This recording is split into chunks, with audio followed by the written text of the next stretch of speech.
একটা অপরাধী। আর ও কার লোক? আরে সরো ভাই, এটা শুটিং হচ্ছে।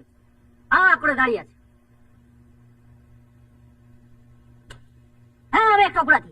আর আরে লাইটটা অফ করো, পুরো কনসেন্ট্রেশনটা চলে যাচ্ছে। Change the light, change that light. He needs concentration. চুল ঠিক করা ছেড়ে দিয়ে অ্যাক্টিং করো, অ্যাক্টিং। হ্যাঁ অমিত, সাইলেন্স।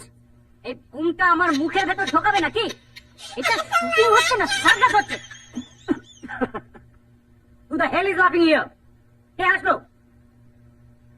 এই, তুই আসলি? তুই আসলিস? হ্যাঁ স্যার, সরি। সরি আসলিস কেন? মানে আপনি ওকে এত ভালো করে বুঝিয়ে দিচ্ছেন, আমরা বুঝতে পারছি, কিন্তু বুঝতে পারছি না। তাই তুই বুঝে গেছিস? সব বুঝে গেছিস? তাই ডায়লগটা বলতে পারবি? পারবো স্যার।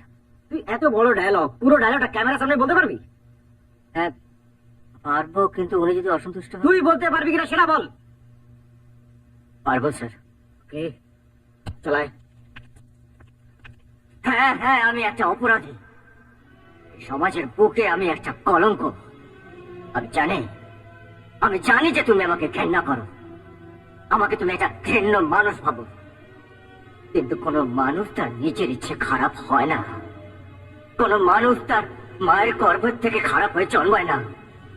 কোন চোর আনন্দে চুরি করে না, কোন ডাকাত আনন্দে ডাকাতি করে না, কোন বেশ্যা তার নিজের ইচ্ছাতে নিজের শরীর বেঁচে না। সময় আর পরিস্থিতি একটা মানুষকে খারাপ করে। তুমি খুব ভালো করে জানো যে একটা দরিদ্র মৃত মানুষের ভাগ্যে একটা চিতার কাঠও চটে না। তাই এই পৃথিবী আমাকে একটা জিনিসই শিখিয়েছে, গরিব হয়ে জন্মানোটা কোনো অন্যায় নয়, কোনো পাপ নয়, কিন্তু কিন্তু গরিব হয়ে মরাটা সবচেয়ে বড় অন্যায়, সবচেয়ে বড় পাপ, সবচেয়ে বড় অন্যায়, সবচেয়ে বড় ভালো, সবচেয়ে বড়। Excellent, excellent.